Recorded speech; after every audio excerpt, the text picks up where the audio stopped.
5 years later, unknown island. A black blur was currently zipping around, causing several rock textures to explode on contact and be reduced to rubble as the blur made contact with them and vanished from plain sight. Several more erupted on contact with either a punch or kick before once again they were nothing more than a pile of pebbles. The blur appeared in the air before landing on the ground with a crouch, revealing a spiky black-haired teenager who appeared to be 11 to 12 years old. He seemed to be wearing a black fighter GI with the red sash holding it together. Picture the outfit Gohan wore during the Cell games, along with a pair of black martial arts shoes similar to the ones Gleekito wears. He then stood straight up, revealing the face of none other than Naruto Uzumaki. For the past 4 years he has spent all of his time training under his masters Goku and Shinron and has changed a lot during his travels. He spent the first year training his physical strength and speed using the turtle shell Goku had him wear for basically every form of physical training he had him do, such as climbing mountains with weights on his arms and legs or with one arm tied behind his back. He also did the same when it came to something like swimming in order to not just increase his strength but his speed as well. During his travels he learned how to perform a lot of labor jobs such as carpenting, farming and construction work, and would usually travel to small villages and assist them. Naruto also went through survival training where he had to learn about the various plants that he could use for healing as well as ones that could be eaten and are poisonous, as well as use the landscape to build shelters like a homemade teepee or a small cabin. Training in the wild did give him a more perspective for nature and wildlife, and sleeping out at night and eating food you catch yourself shows you're capable of surviving alone in the forest. It also helped train his senses and raised his awareness around him in case missing nin or bandits attempted to attack him. Not only that, but he also learned some intermediate fu and jutsu from a monk that lived in the mountain range of Yama no Kuni, and needless to say the young SAIYAN was a natural and was able to understand the basics of modern sealing complexes that most beginner couldn't understand and would take a few years to learn. So far he knew how to use seals and scrolls to store supplies, money, clothes, tools, etc. The second year Goku got Naruto started in learning how to control his ki or kai, which was in a manner the same as chakra since it was naturally the life force, which is a tangible energy that lives inside a living being and its major focus being in the center of the body. By drawing it out a person is able to manipulate it and use it for performances outside the body, as well as increase their speed, strength, endurance, and can increase the power of their attacks to inflict greater damage to opponents. Goku first taught Naruto how to draw out his ki, and when he was able to do that he proceeded to help him in learning how to summon it in its raw form by having him focus in summoning it into his palms. This exercise took around 3 weeks to perform before he was able to create a ball of ki, which left Naruto surprised and awestruck at how beautiful it looked. Once he managed to do that, Goku first taught him the basic attack for this technique called the ki blast, and with that Naruto spent his time learning how to manipulate and shape the blast into different forms and managed to form it into either a thin beam of energy that can easily pierce through solid rock or steel,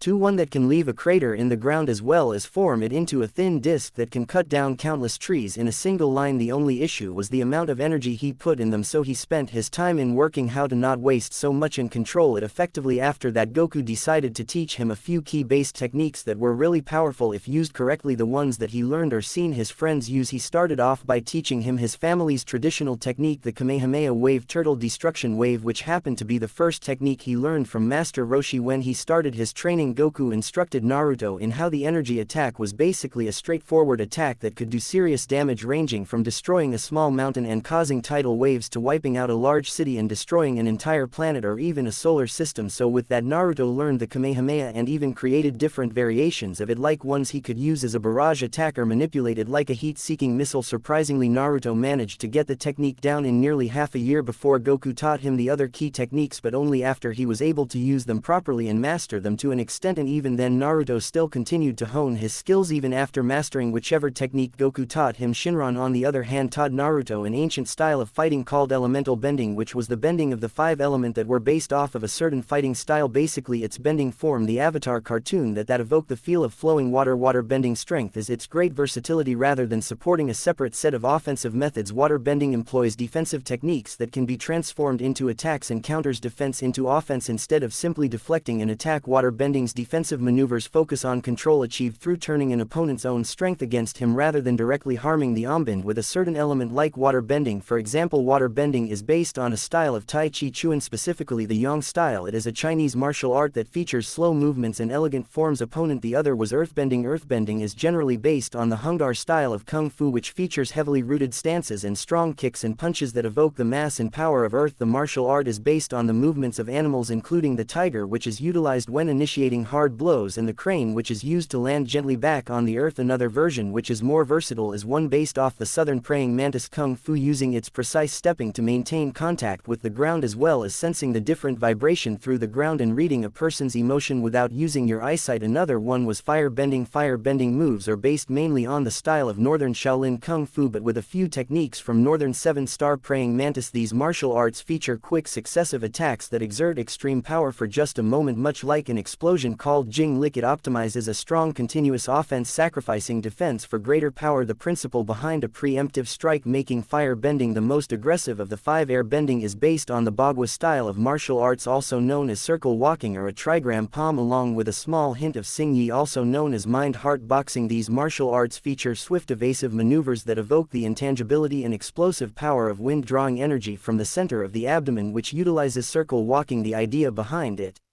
being the act of walking the 8 trigrams is known for its constant circular movement, which makes it difficult for opponents to attack directly or land a blow since it's always maneuvering. Nobody can get a solid hold on of this maneuver. Maneuvers employ the entire body with smooth coiling and uncoiling movements, utilizing dynamic footwork, open hand techniques, punches and throws. A common tactic is to maneuver behind an opponent and mirror their movements, preventing them from turning to face the practitioner. Unlike other bending disciplines, air bending is almost entirely a defensive art. The final one was lightning bending, which unlike the other elements relied on using the internal strength such as the bioelectricity that emits around a person's body but is invisible to the naked eye. Lightning bending was basically one of the most dangerous forms of bending since it was based off of the Shotokan fighting style, delivering fast and precise blows that relied on the person having fast reflexes. Basically, each of these 5 basic disciplines each represent the balance of life, meaning neither one was too strong or too weak. With this, Naruto was intermediate at best, learning the 5 elemental fighting styles. Goku also taught him a very unique technique known as flight buku jutsu, in which the user manipulates their ki energy so that they can levitate or fly into the air. Naruto was literally excited in learning how to fly, as he always wondered what it would be like to soar across the air like birds do and see everything below him. Goku had to agree since he too loved to fly. When Naruto first started off, he could only levitate a few feet into the air and slowly learned how to maneuver around objects and increase his speed and slow down. The first few tries proved to be disastrous at first due to the fact that Naruto ended up crashing into several trees face first and then one time the side of a cliff, leaving an imprint of his body which made Goku and Shinron bust out laughing at the incidents. But he did start to improve as he got older. Right now Naruto overall had an excellent build for someone his age. Think Teen Gohan from the Cell games. Swaying behind his back was his tail, and Goku also warned him about how a Saiyan's tail was their weak point, as whenever it is grabbed it weakens the Saiyan greatly, but he helped Naruto overcome that weakness. Naruto also worked on using a bow staff and a katana, as he bought them both from a weapons store near the border of Fire Country, and worked on the katya as the style he learned from Hirozen and Kushina. Before the incident, said SAIYAN was observing the damage he did around the area and couldn't help but rub the back of his head sheepishly. Hey, looks like I overdid it a little, Naruto stated as he saw a rock texture collapse over and hit the ground. Hey, don't fret Naruto, you've improved a lot over the last 7 years in controlling your power. Good thing this mountain isn't populated, Goku stated as he was extremely proud in how far Naruto has gotten in his training and felt a sense of pride. Indeed, I didn't expect you to get this strong so soon, young one, but it looks like you've surpassed my expectations, the Eternal Dragon remarked with a sense of pride in his voice. Thanks Shinron-sensei, Naruto said as he wiped a bead of sweat from his face. Though I wonder how Kushina-chan and Mito-chan as well as the other are doing. I really miss them. I'm pretty sure they are doing just fine, Naruto. After all, they're each strong in their own way, Goku assured his apprentice. Naruto merely sighs and nods as he makes his way over to the small hut to gather his things. I guess you're right, sensei. Since Tsurugi has things handled, he pulls out a map of the elemental countries and inspects it. I'll need to restock my supplies at the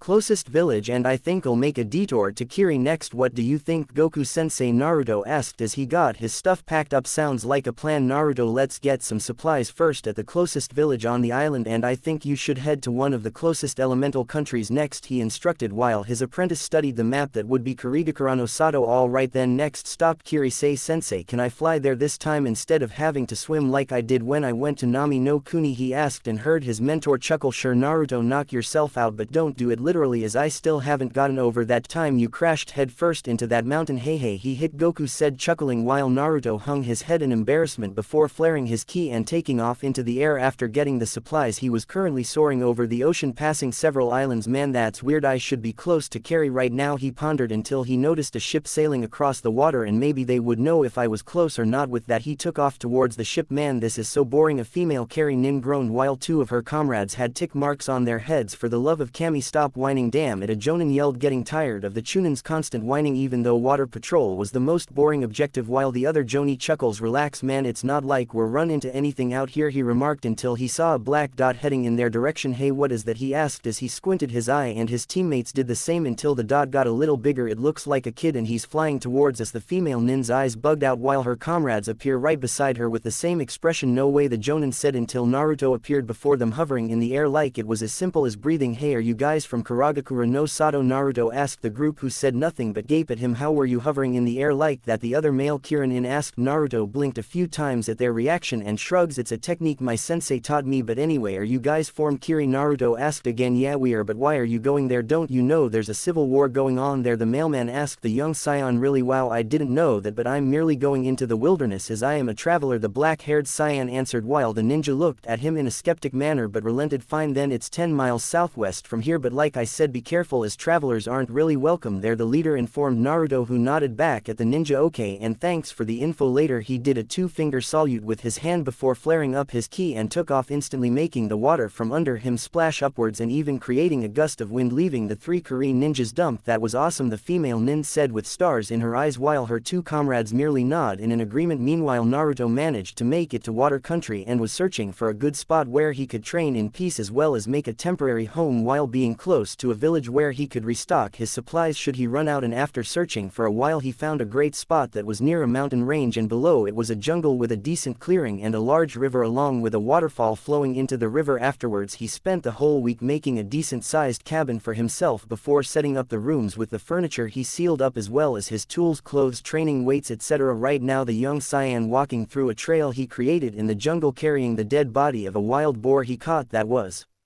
hog tied to a large stick over his shoulder, and also was carrying a large sack that contained wild fruits and vegetables as well as medical herbs that grew in the forest. Man, catching this boar with weighted clothes was a lot tougher than I thought, but at least I'm getting a decent workout, he said as he made it to his cabin and drops the boar onto the ground and wipes a bead of sweat from his forehead. Phew, this humidity is no joke, I didn't think it would be this hot and curie, he thought while pulling out a jagged looking dagger with the edges appearing to be smoothed out but extremely sharp, and proceeded to skin the boar and then cut open the stomach and remove whatever entrails he didn't need and threw them somewhere in the jungle away from his cabin and where scavengers would get them. Afterwards he hung the skinned body over a pole that is out of the reach of any bears, wolves and mountain lions while removing the tusks just in case he needed extra tools. For the rest of the day the cheerful SAIYAN was in the jungle performing acrobatic feats across the trees and in ways most kids his age couldn't even think of doing, but then again he is not like other kids considering who his ancestor is. As he landed onto another tree he stopped in his tracks and took a whiff in the air. His eyes narrowed as the scent grew stronger. That smell, there's blood in the air, and the direction of where the smell is coming from. He lands in the area and his eyes widened at the sight. The area seemed to be charred and on the ground were the bodies of masked ninja who were either in the ground in a puddle of their own blood with missing limbs or to his surprise and shock melted. Seems to be fresh and also sniff sniff. He took off into, oh man, there must have been an intense fight here earlier, he pondered and looked around the area only to see a blood trail that went into the jungle. Someone's injured, and from the scent she's female, I'd better get to her before she's picked off by the predators in this forest or worse, bandits. With that he took off into the forest. As he leapt through the trees the scent was getting stronger, and as he landed on the last tree out of pure reflex he flips off of it as it was hit by a glob of what appeared to be lava and melted the entire tree. Whoa, that was close, he stated, and heard someone huffing. He turned his head to see in his sights was whom he could picture was without a doubt the most beautiful woman he's ever set eyes on. From her appearance she seemed to be around 18 years old. She has ankle-length auburn hair styled into a herringbone pattern at the back, a top knot tied with a dark blue band and with 4 bangs at the front. 2 bangs are short with one covering her right eye and 2 are long crossing each other on her chest just below her chin. Her eyes are light green. She dresses in a long-sleeved dark blue dress that falls just below the knees. It seems to be closed at the front with a zipper and is kept open on the front right side from the waist down. The dress only covers up to the upper part of her arms and the underside of her breasts. Underneath she wears a mesh shirt that covers more of her upper body than her dress but stops short of covering her shoulders and still leaves a sizable cleavage. She also wears shorts in the same color as her and underneath those mesh leggings reaching down over her her knees. Around her waist she wears a belt with a pouch attached to the back on the left. Furthermore, she wears high-heeled sandals and shin guards reaching up over her knees. All in all, she looked like a goddess in Naruto's eyes, and he couldn't help but blush a little at her flawless form despite the fact that she had a few tears and dirt on her face. A sided smile formed on the auburn-haired woman's face as she saw the boy stare. "You see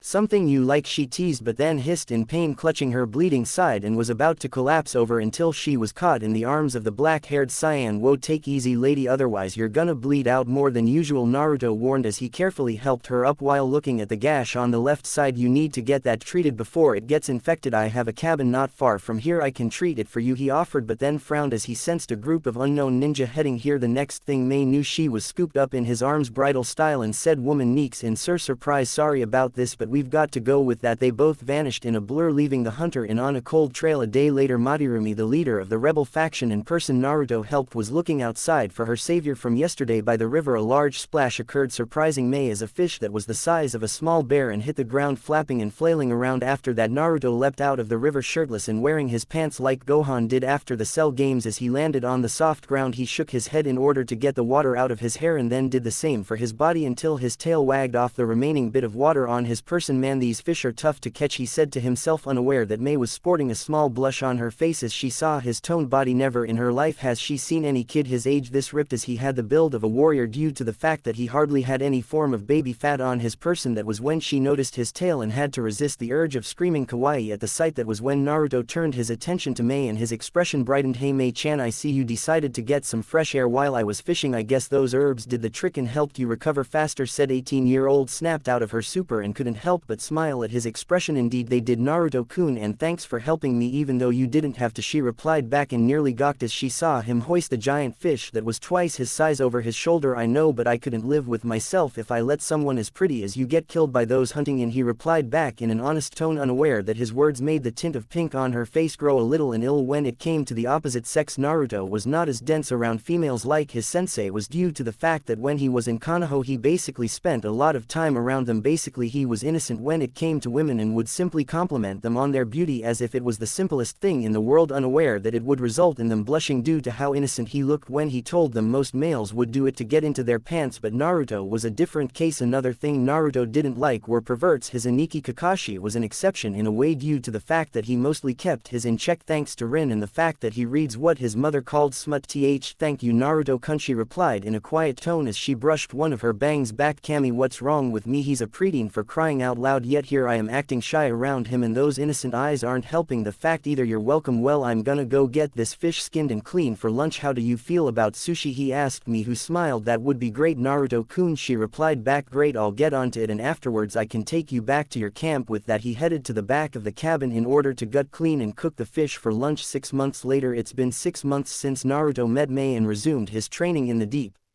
wilderness of Mizuno Kuni. Ever since then many rumors have spread throughout the country and the shinobi village of an entity within the forests. Many don't know what it was, but how they know is that many in the shinobi village could hear the sounds of trees falling or explosions of something out of the ordinary. Sadly no one was able to find this person or thing since no one knew what it exactly was. But even then, during the Bloodline War, the mysterious deaths of Kiri shinobi that believed in Yagura, the current Mizukage's ideals about the bloodlines being demonic in nature, were always found at the Mizukage Tower's doorsteps, either in a broken and bloody heap, barely alive, or simply dead depending on the person's condition. The only sign this mysterious entity showed was the slight indentation of feet at the doorstep of the tower, and the only person rumored to have met this being was the rebels' very own female leader Mate Tarami, who was said to have been saved by this unknown warrior when she was ambushed by the current Mizukage's elite hunter Nin. Though there was one thing that all the shinobi, whether they were of the rebel forces or the ones that followed the Mizukage, remembered, and it was the sight they saw only 3 months ago during the second assault between the two on the rebels' fortress of Tezuki. It was when the forest was being ravaged by the jutsu and explosive traps being used that something horrific happened. Flashback: Fortress of Tezuki. Mate Tarami had just snapped the neck of an Mbunin that had attempted to attack her blind spot while her forces were assaulting the fortress. The sound of battle cries, blades clashing, seal tags exploding, and just to being unleashed echoed around the bloody war-torn fortress, and bodies of both rebels and loyalists littered the ground. Smoke also rose around the area as the battle ensured under the full moon. "We have to keep pushing. This fortress is one of your guru's main strongholds. us, and if we can claim it then we'll be one step at getting closer to the village. But at this rate, she pondered as she watched her comrades, the very people that were either bloodline holders or simply those who were against the war, fought with everything they had. It's gonna take a miracle for this to succeed. I wish Naruto-kun was here. As soon as those words left her train of thought, a deafening roar echoed across area, making all of those that were fighting stop in their tracks and look around. Mei's eyes widen in fear, thinking that it Yagura, who was in his Baha form, to come assist his army in defending the fortress and was gonna call on her forces to retreat, until she looked up and saw a large hulking figure leap over and land in the middle of the battle, causing the earth to shake violently and for dust to rise into the air. When it cleared, everyone's eyes widened in shock, horror and fear as they set their eyes on what appeared to be a beast whose height rivaled, if not surpassed, even that of the nine-tailed beasts. It appeared to be a giant monkey-like creature with dark brown fur covering its entire body minus its face, hands and feet, with large pointed ears, and its long and powerful tail swished around back and forth. It sported a set of wicked-looking canines in its small, but what mainly freaked them all out was its glowing red eyes. They were basically, in simple terms, primal, more primal than any other animals, and from the way it was growling at the Kirin ninja, it was not happy, and a growl rumbled from the giant tape's throat. Mei stood on a tower, speechless beyond words as she stared at the beast. Her look of fear changed to surprise as she recognized the tail, and the image of a grinning Naruto popped up in her mind. Naruto, she said quietly. Before said blonde stood straight up and let out a deafening roar that was so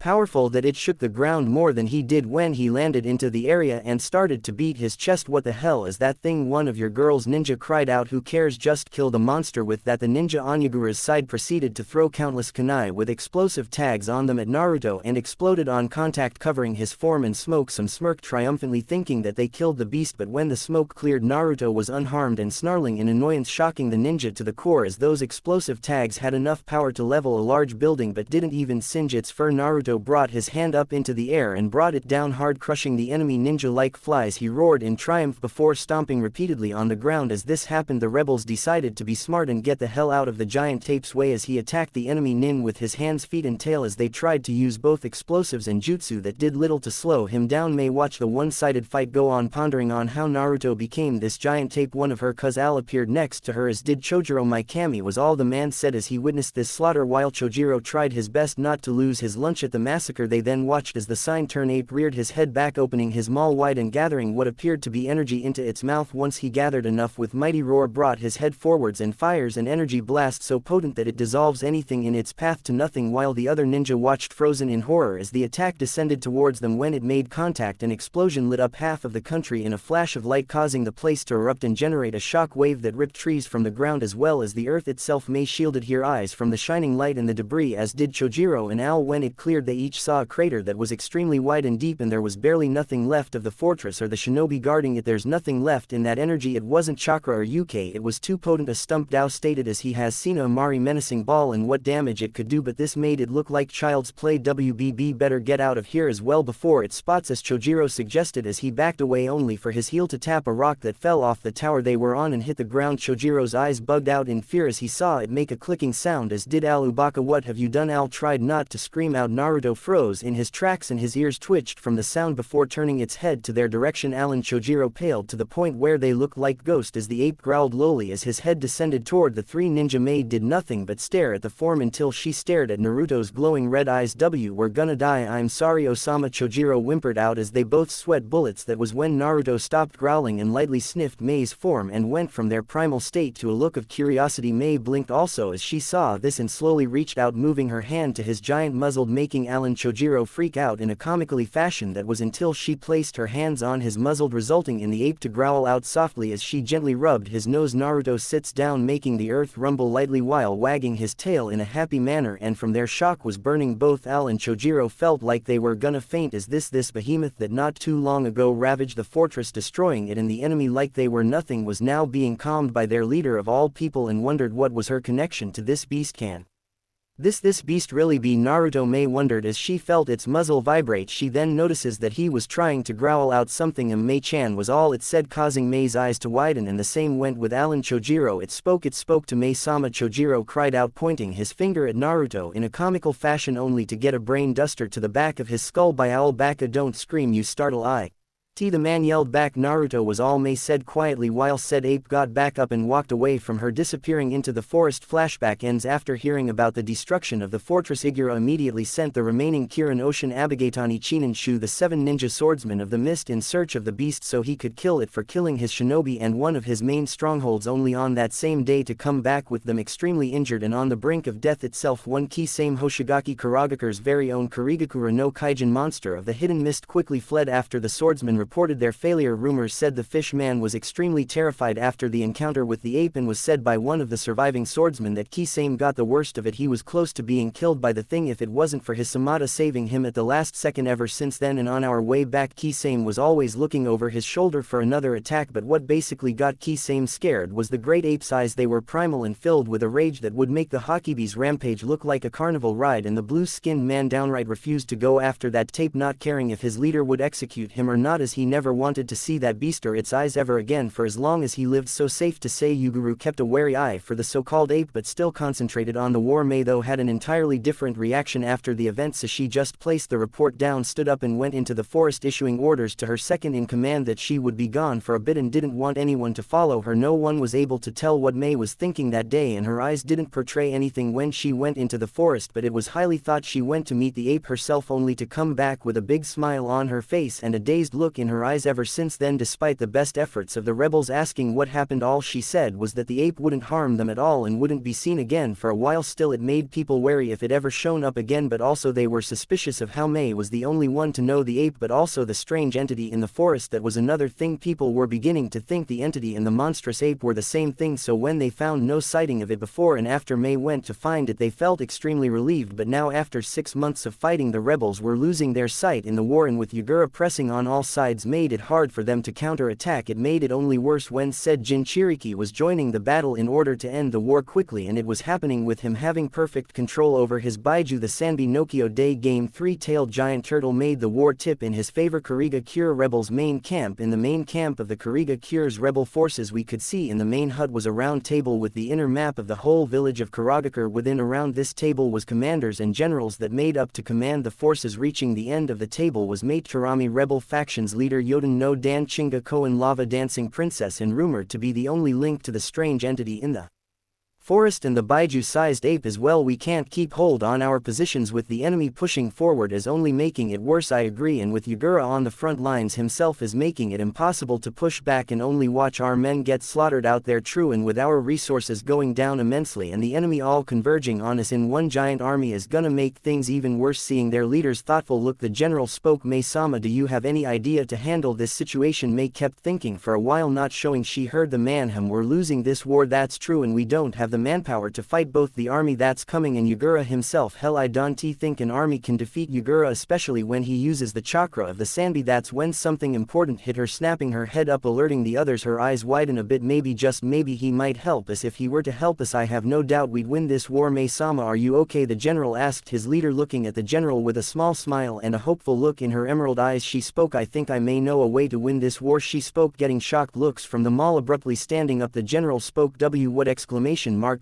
Why, you know a way? He asked, nodding. She spoke. Yes, but it all depends if he accepts. She said the last part softly before turning towards her commanders. All right, I want you all to go to your posts. Vertical bar. I'll explain everything later. First I need to check on something, she said, getting hesitant nods from them all. When they all left, Mei turned toward the window looking into the deep forest of Mizu no Kuni before letting a slip of a smile cross her face. I wonder, will you help me again like you did last time, Sarut-kan? She asked herself in a voice filled with hope as she got up and did some hand seals. Kuchiya Oznojutsu, she said before a puff of smoke erupted. When it cleared, there before Mei was a small serpentine lizard with wings on its back, rearing its head up to Mei. It spoke. Is there something you need? Mei-sama, yes, I want you to go into that forest and find someone for me here. This has his scent on it, she said, fishing out a small black cloth. The lizard leaned over and smelt the piece of clothing before looking back at Mei. I got his scent. Is there anything you want me to tell him? Yes, tell him that Mei needs his help greatly and it's very important that he comes here quickly. That's all I ask of him. This got a nod from the small serpentine lizard. lizard before it ran through a hole in the tent and into the forest. May watched her summon disappear into the forest before lowering her gaze to the floor as a soft yet longing look came into her eyes. I hope you accept and come. It would be nice to see you again. With that she turned around and left the tent to prepare her forces for the battle that is to come. One day later, jungle of Kuriga cures. May's summon came upon the cabin in the jungle and scrambles across the ground quickly as it came upon the front door. Once looking up at the door, the lizard started to scratch on it to get the attention of the person inside. It seemed to work when it heard footsteps coming closer, so when the door opened the lizard's eyes comically widened at the sight before it. Hello little one, what is it you need? Naruto asked as crouches down while the lizard just shook its lead head and spoke. I'm here on behalf of mate Tarami. She has asked for your audience but also said it was very urgent you came, the lizard said while Naruto tilted his head to the right a bit before chuckling. Very well, tell her I'll be there shortly and thank you for relaying this to me, he said, which the lizard just nodded before puffing away in a cloud of smoke when it was gone.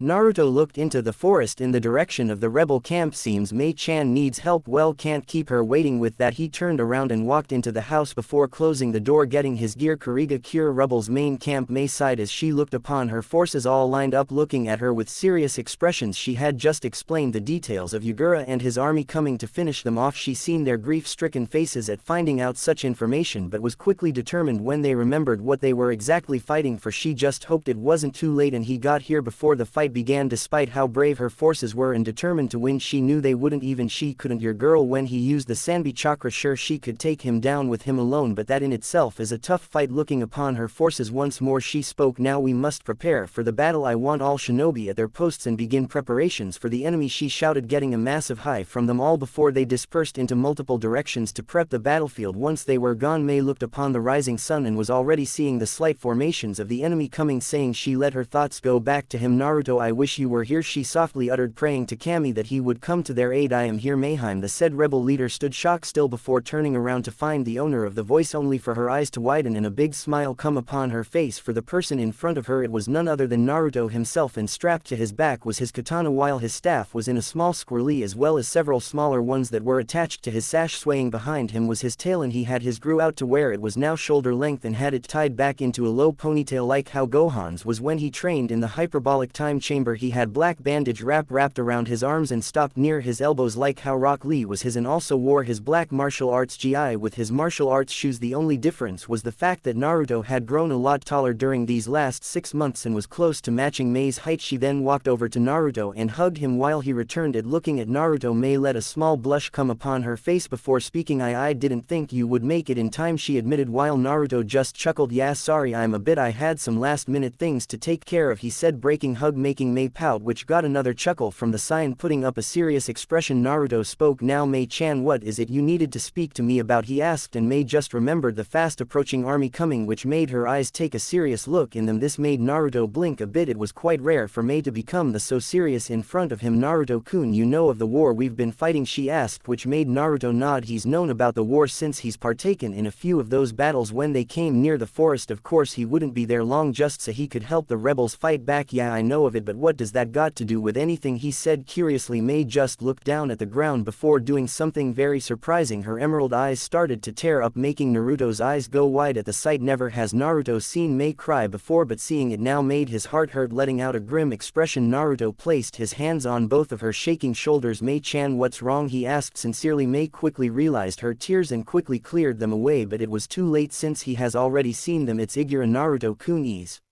making a final push in converging his whole army here to wipe us out, and we truly don't have the manpower to really fight back. Naruto's eyes widened a bit before narrowing. He was linking what she was saying while still listening to her speak. Despite how much the rebels want to win, it's impossible. We can't fight an army and a Gintoki with full control over his Baiju, she said. Looking up, she saw the stern expression upon Naruto's face. Naruto-kun, I know it's selfish, but please I beg you. She fell on her hands on knees and bowed her head before him, surprising the SAIYAN as he knew Mei was a strong and proud kunoichi. Help us, she begged while sobbing quietly, as this war was too much for her, especially since she was the leader of the rebel faction, but all the responsibility did was do more harm than help, and it was too much for her. Although Naruto really didn't like to kill, it was only necessary when he fought to protect those important to him, and Mei was undoubtedly very important to him. Plus this civil war also reminded him too much of how the villagers treated his sister, prejudice against things they don't understand because they were too stuck in the past. With that he kneels down to her sobbing form and places both of his hands on the sides of her her face. Mei felt his hands on her face and looked up to see Naruto smile warmly at her tear-stained face and gently wipe the tears away. You already know my answer, Haim, he said softly as he helped her on her feet. Besides, I would have helped you even if you didn't ask for my help. Plus I'll get to find out firsthand just how powerful the Mizukage is, even if he can control the full power of his Baiju. The Saiyan finished in a tone full of excitement, surprising the dual bloodline holder, but then she shook her head as she saw the excitement in his eyes and facing a powerful opponent, and shook her head in amusement. Naruto-kun, you never change, do you? She said, greatly amused by his attitude towards fighting. Naruto just chuckled, scratching the back of his head, sheepishly turning toward the soon-to-be battlefield. Naruto spoke, I can't help that, Mei-chan, but I do have to tell you, if the battle Yagura and us gets out of hand and he starts to release his Baiju, I want you to get out of there, he said, making Mei look at him like he was crazy. What? But that's crazy. If I do, you'll be killed, because when he uses his Baiju, Yagura is unbeatable. When he uses the chakra, only another Ginger Ikki has enough power to face him, she cried, inwardly questioning Naruto's sanity of such a question. The Saiyan just chuckled before looking at the prepared battlefield once more. Let's just say I have a way to fight him, but please just do this for me if it happens, all right, he asked. Mei just looked at him worried before seeing the confident look in his eyes. Seeing that look, all worry was gone in a blink of an eye. Instead, she just shook her head and smiled. Well, if it does happen, you better come back alive, or so help me I will drag you back from death so I can kill you myself. Got that, she said, poking him in the chest to emphasize each word. Naruto merely sweat drops but nods before taking her hand in his and kisses her knuckles, making he blush in an instant. Don't worry, you won't be the only one that would kill me if I died right now. I have 2 other redheads back home that would kick my ass if I died here, he said. Then before her bodyguard Al could see him, Naruto's form disappeared in a burst of speed, leaving a smiling Mei behind. 1 hour later, battlefield. Upon the cratered and broken battlefield was 2 armies on different sides. On one side you had the Mizukage Agura and his army fighting for the ideal Kuriga cure and killing off all bloodlines within their village. On the other you had a Tarami Mei, leader of the rebel faction, which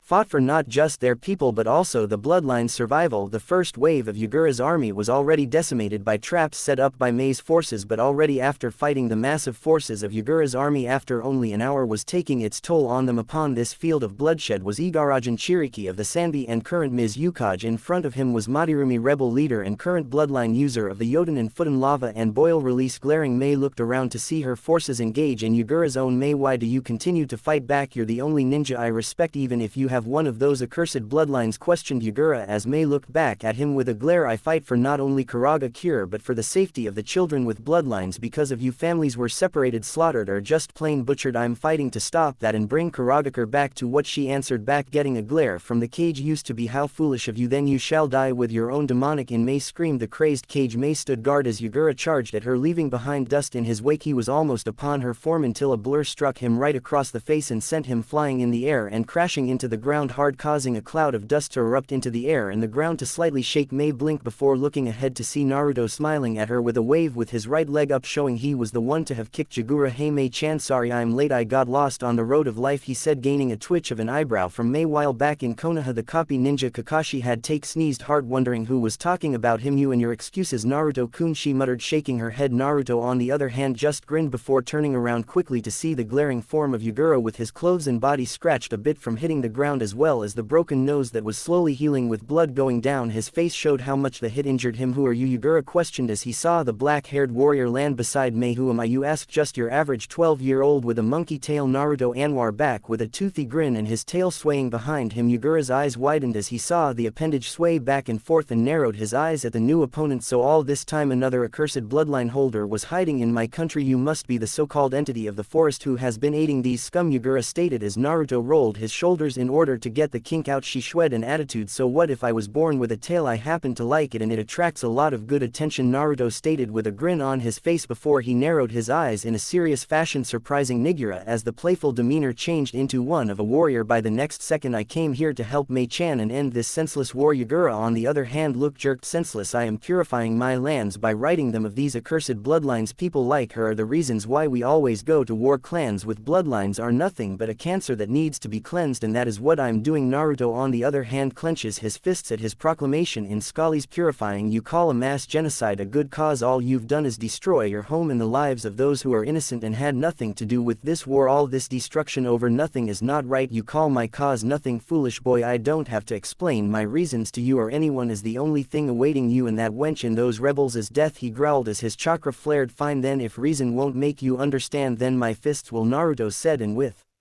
That a blue flaming aura flared around his body, making chunks of earth rise around him. A form of curiosity appeared in Yugura's eyes as he could actually see this chakra. It didn't feel like chakra or UK, so what exactly was this energy, he wondered. So the time for talk is over. Well then boy, show me exactly just how powerful you are, Yugura challenged. Trust me, you won't be disappointed, Naruto remarked before vanishing in the blur, surprising both Yugura and Mei as that was pure speed, meaning there was no chakra in his movements. The next thing that happened was Yugura's head jerking back from a vicious right hoop to the jaw, making his eyes glaze over from the impact and stumble back a little. He then hunch over as Naruto drove his fist into his gut, making him spit up before being assaulted by a series of several punches to the sternum. Naruto stopped his assault, delivers a roundhouse kick to the cage's skull and sent him flying and crashing through several rock textures. Naruto vanished once again and appeared behind the man's flying form with his right palm pushed backwards and then thrusting it forward, releasing a powerful telekinetic shock wave to Yugura's spine, and said vessel for the Sanbi went sailing through the ground, creating a deep trench line. Mei was gobsmacked at what just happened and her eyes bugged out when she saw him hover into the air. Naruto on the other hand remained focused and knew this was far from and didn't drop his guard for even a second. Come on Yogura, I know those love taps couldn't have taken you out so easily, he said quietly, until from the smoke several large water bullets flew out and headed straight for Naruto. Said black-haired warrior dodged and weaved through the attacks until one of the larger ones hit him directly in the chest and sent him crashing into the ground. Naruto Mei went after his fallen form, and as she approached him he was sprawled out on the ground, shaking the cobwebs out of his head before flipping back onto his feet. Ow man, that smarts, Naruto cried out as he held his throbbing chest for a few seconds before shaking it off. Those water bullets were no joke. A normal person, even if they were a ninja, would have been seriously injured. That was when a smirk formed on his face. I guess he's a cage for a reason. I've got to be more careful and not slip up or I'm done for. Not bad boy, but not good enough, Yugura stated before going through a series of 50 hand seals at a fast pace before adding chakra into his lungs. Suit on Suiri, water release, water dragon bullet. He instantly shot a large torrent of water from his mouth and it took the form of a roaring water dragon with glowing yellow eyes and ascended towards the two. Mei clapped his hands together as the dragon made its way towards them. Naruto, get behind me, she ordered, which she did while her cheeks expand a little. Yoden Magu Madangan, lava release, magma bullet. She then shot out several large lava bullets at her foe who did a ram seal in one hand. Suit on Sushia, water release, water shockwave. This time Yugura shot out an even larger torrent of water that cancelled out Mei's technique and rushed at them. Damn it, I can't counter that in time, Mei cursed as the large wave of water loomed over them and was ready to crush them both until Naruto appeared behind her and wrapped one arm around her before taking off into the air as the water crashed in their location. Yugura's eyes widened in frustration as he saw the boy save them both before Naruto landed back on the ground with said russet-haired Kunoichi. It's a good thing I can fly, he commented while Yugura was getting frustrated. How was he able to do that? He wasn't using any chakra in that technique he used, and the only ones who could actually fly were the Nadim and Sand Dame Zukakage, just two dragon at them. Both this kid. He then once again fires another water. Not this time. Naruto brought his hand back and gathered blue ki in his palms. He brought them forward and fired an energy blast at the dragon. The water dragon engulfed the blast, but then it expanded and exploded into water, making it spray everywhere, much to Yugura's shock. Impossible, how did he didn't get to finish as he was struck in the side of the face by an aerial high kick to the side of his face, making him stumble back a little. He snapped out of his daze before his senses put him on high alert and brought his right arm up to block another attack, but Naruto broke through and delivered a palm strike to his jaw before spinning around his back and delivering a reversal spin kick to his spine and sent him flying across the battlefield and crashing into a large rock texture that fell over and buried the cage in the rubble. Mei on the other hand remained stumped and flabbergasted as she saw Naruto smack the man around like he was a jinn. Naruto landed back onto the ground, remaining in his fighting stance and with a focused look on his face. Said russet-haired female appeared beside him. It's not over, she replied, getting a nod from him. You think I'm the only thing I did was piss him off, and I'm pretty positive he's not gonna be in a happy mood. Naruto didn't know how right he was because the rubble erupted into nothing and murderous intent and UK filled the area, making the rebels feel the intent and look fearful. A bead of sweat fell from Mei's brow as she saw pissed off Yugura snarled at them with glowing eyes while a greenish-blue demonic cloak with three swaying tails swayed behind him as his injuries healed up. You're dead, boy, he growled out. You hear me? You're dead. He released a roar that shook the area, causing a shock wave to blow around the area, making rocks and other debris scatter about. Mei, you need to clear out, Naruto informed her. She wanted to protest it, but the look in his eyes showed no form of joking and remembered what he said back then. She didn't want to leave him alone to fight this monster, but she knew good and well she was no match for ya girl when he used his Baiju powers and let out a relented sigh. I know, and Naruto said. SAIYAN turned his head only to have Mei catch his lips in hers, making his eyes widen before he returned it, and they pulled away from each other while said woman had a small blush on her face. Good luck, she informed him before she shins out of the way. Naruto then vanishes and appears before a pissed off Yogura's form. You may have gotten lucky earlier, boy, but now you're gonna wanna know the true meaning of fear before I send you into oblivion? Oh really? Well let me tell you Yagura, this whole time I wasn't even taking you seriously, Naruto commented with a smirk on his face, and Yagura's eyes widen a little. You're bluffing, there's no way a mere human could have the strength to rival a Jinchuriki's, it's impossible, says you, and what makes you think I'm human? A small smile grew on his face as he gets into a fighting stance. It doesn't matter if you're human, demon, or just a freak of nature, you're still going to die. He vanished from his spot and appeared behind Naruto with his fist raised and brings it down. Naruto vanished as Yogura punched the ground and created a large crater, kicking up rocks and dust. Naruto appeared on a rock texture in a crouching position before getting up and firing a barrage of ki blasts at Yagura. Said Cage turned his head and saw the incoming blasts before sprinting across the field, avoiding the blasts and heading towards his prey. So he thinks he punches his arm forward, causing an ethereal arm to extend and head straight for Naruto. The young Saiyan saw it and then extends his hand out, forming a yellow ball in his hand, and then it starts to flatten and take the form of a rotating energy disc and rears his arm back. Destructo disc. With that, Naruto throws the disc at the arm. As soon as the attacks collided, the disc simply cuts through the ethereal hand like a hot knife through butter. Yagura's eyes widened as he saw the technique cut through the outstretched chakra arm, so he cancelled out the attack and was forced to avoid the deadly energy attack unless he wanted to get his head locked off, but the bypassing attack did leave a nasty gash on his left cheek while the disc cut down several trees and boulders before dissipating. This is madness. His attack cut through my cloak as if it was nothing. That was pure ukai that I use, and he just, damn it, damn you boy, I swear if it's the last thing I do I'll kill you, Yagura bellowed as he got on all fours and snarled at the young Zion. His cloak flared up and he unleashed several chakra claws at Naruto, who basically used his reflexes and ki blasts to either dodge or destroy the ethereal hands, infuriating the Cage of Kiri. Hold still, you freak. That was when Naruto vanished in a blur of pure speed before appearing under Yagura with both palms in front of his cloak. Yagura's eyes widened at the boy's speed, wondering how he was able to easily dodge the attacks of a Cage. Let's test the limit of your cloak, shall we? Naruto asked as blue ki gathered in both of his hands and formed into orbs and afterwards joined together to create a larger energy sphere. Yagura's eyes widened as he realized what Naruto was gonna do. No, stop, you foolish brat. Or he didn't get to finish because Naruto let out a battle cry and fired the ki sphere pressed against Yuguru's cloak body, making his feet skid back against the dirt as he tried to stand his ground. The blast pushed outwards as Naruto was surrounded by a flaming blue aura. With one final push, Naruto poured more energy into the attack and Yagura was sent flying across the battlefield. He was blasted through the front gate of the village and into the evacuated land before an explosion occurred and smoke and form of a mushroom rose into the air. Oh man, it's a good thing the village was evacuated. I have to be more careful and not let my instincts get me like that, Naruto replied before taking off into the air and towards his opponent. Meanwhile, watching the battle from afar were Mei and her second in command Out, who both were wide-eyed and their jaws hung from the ground, as did the rebels who witnessed the attack from earlier. My Kami, Mei saw Maul. Where did you find that kid? The patch-wearing man asked his leader, who remained speechless as she saw the magnitude of his attack and was glad he was on their side. Smiling, she spoke proudly, that's a secret house sidelines of the battlefield. Good God, the kid's beating Nigeria down like a rag doll, said the amazed words of a rebel shinobi. I know what you mean, and even in his cloaked form the kid is still beating him. Another one said, odd at the fight before him, that kid is so cute of, said a female shinobi who had hearts in her eyes, which made the other two just sigh. Naruto was flying through the village before landing on top of a tower and searching the area for his foe. His energy signature has weakened greatly and it's only a matter of time before he didn't get to finish because the ground underneath him rumbled and shook violently, startling the young Saiyan. Oh man, that's not Yagura who's causing this. It's that was when the ground erupted, causing debris and dust to shoot out everywhere. While Naruto covered his eyes before looking up and staring at none other than the Sanbi no Coyote game three-tailed John Turtle. The three tails primarily resembles a turtle but with a crab-length shell and three shrimp-like tails. It has a pair of human arms and hands but no hind legs.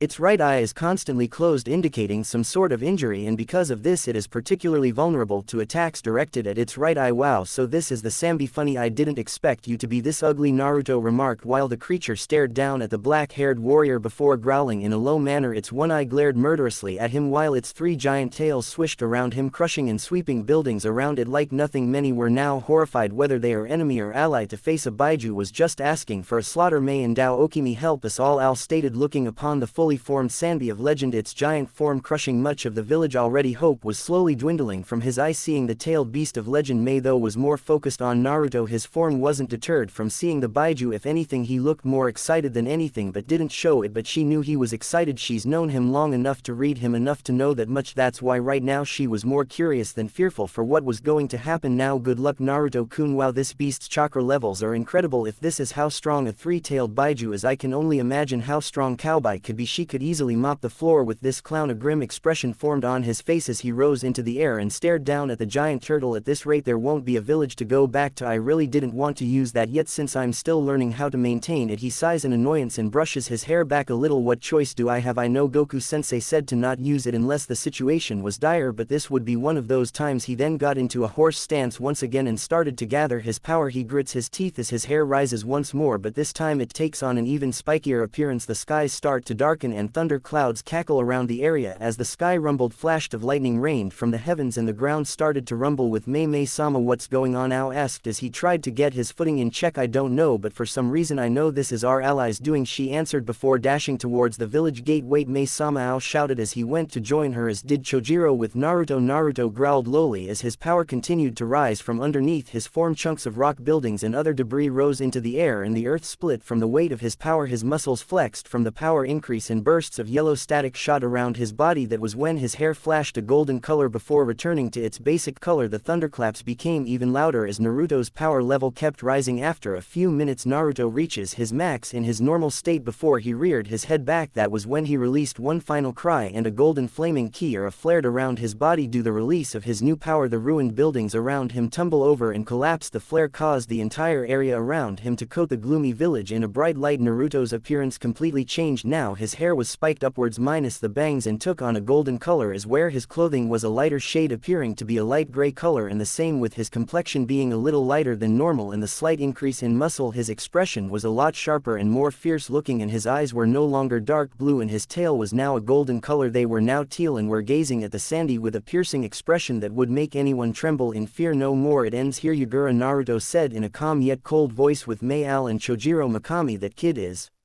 emitting all of that power. Incredible. It's practically on par if not greater than the Sanbi, but that's impossible. How can a mere boy possess such great strength? The Byakugan wielder wondered. Mei on the other hand was entranced by Naruto's golden form. The light emitting from the now Super Saiyan was so warm and shined like the sun, enveloping everything around him. If it wasn't for the fact that Naruto had a monkey tail, she'd practically think he was an angel sent from heaven to purge their village from the darkness that slowly destroyed them in this war. Sanbi growled for a while before releasing a powerful roar that released a shockwave so powerful that it blew everything before it. Minus Naruto back, said Super Saiyan just stood there floating into the air, not moving a single muscle, while his hair and aura blew back a little before it died down. Nice breeze, Naruto merely said as the beast growled at him before bringing his massive arm up and swinging it forward at Naruto, who just stood there. What's that fool doing? All cried out as he saw the massive appendage head straight for the golden-haired fighter. Naruto brought his left arm up to the side as the appendage went right at him, and when it struck nothing happened as he simply blocked the attack with his arm while the ground underneath him rumbled. Both thousand Chojiro's eyes bug out in a comically fashion and their jaws hung down. Did he just? Chojiro started to say he did. He stopped Sanbi's arm with his wrist. Al finished my turn, Naruto said as he brought his palm in front of the Sandy's face. He then fires a powerful Kai spirit cannon blast that sends the massive creature flying backward, and the after effects level the demolished buildings and roads in the village. The Sanbi crashes through several large buildings before tumbling onto the ground, kicking up dust and debris. Naruto remained in his posture for a few seconds before bringing his hand down as flying towards his opponent's location. The giant turtle rose from the rubble, roaring in frustration before throwing a large chunk of rock at Naruto. Said SAIYAN vanished in a blur before reappearing again and fires a key blast at the second boulder, demolishing it. The Sanbi then fires a large water bullet from its gullet at Naruto, who weaves around them before punching the last one back at the Sanbi, who got hit by it and roared out in anger. Naruto appeared over his head with his right leg up before descending and striking it directly in the head with a powerful heel drop kick, and practically cracked the shell on tops of its head and crashed head first into the ground. This has gone on for too long. I have to end this, Naruto stated as he flew up into the air until he was high enough and stared at the Sandy's fallen form as it tried to get up. He then cupped his hands together and brought them back. He started to gather blue ki in his hands and the blue orb shined around the area as it hummed to life. Kansas. Odd me. His aura flared as he powered up the attack. Ha, he shouted as he thrusts his hands forward and shoots out a streaming powerful light blue beam of energy downwards at the Sanbi, who looks up to see the beam head right for him. The technique crashes down and engulfs the beast in a dome of light, while said by gurred out in pain as the attacker through his body until a great explosion occurred, sending a shockwave that made every form of debris scatter everywhere. Mei-o and Chojiro were forced to cover their faces with the attack and add shocker to their feet in order to cling onto the top of the gate. Naruto watched as the flash died down and smoke rose from the very deep and large crater. His attack caused the smoke slowly cleared and revealed the form of a beaten, bloody, broken and unconscious Yagura, whose clothes were tattered and Torn Naruto slowly descended to the ground and landed right next to Yagura, looking down at his form for a few seconds before looking up to see the clouds clear up in the sun to shine down on the very village that covered in darkness but thanks to Naruto was now basking in the light. It's over, he said as he reverted back into his normal state and collapsed onto the ground completely exhausted. Several minutes later, Mei and a few of her rebel ninja appeared in the battle scene. The 18-year-old knelt down at the Saiyan's tired form and placed his head on her lap before smiling at him. Naruto looked back up at her with tired eyes and smiled weakly, giving her a thumbs up and chuckling, "Congratulations Mayhem, you guys." Once he finished before passing out with a smile on his face, she couldn't help but chuckle at his antic before tears of happiness fell down her cheek and landed on Naruto's. "Thank you Naruto-kun, thank you for bringing our war-torn lands back into the light," she thanked to the young Saiyan as the sun rays shined down on his face. Today was the day that Naruto Uzumaki Namikaze, descendant of the legendary Saiyan Goku, had made his first mark as the future guardian of this world.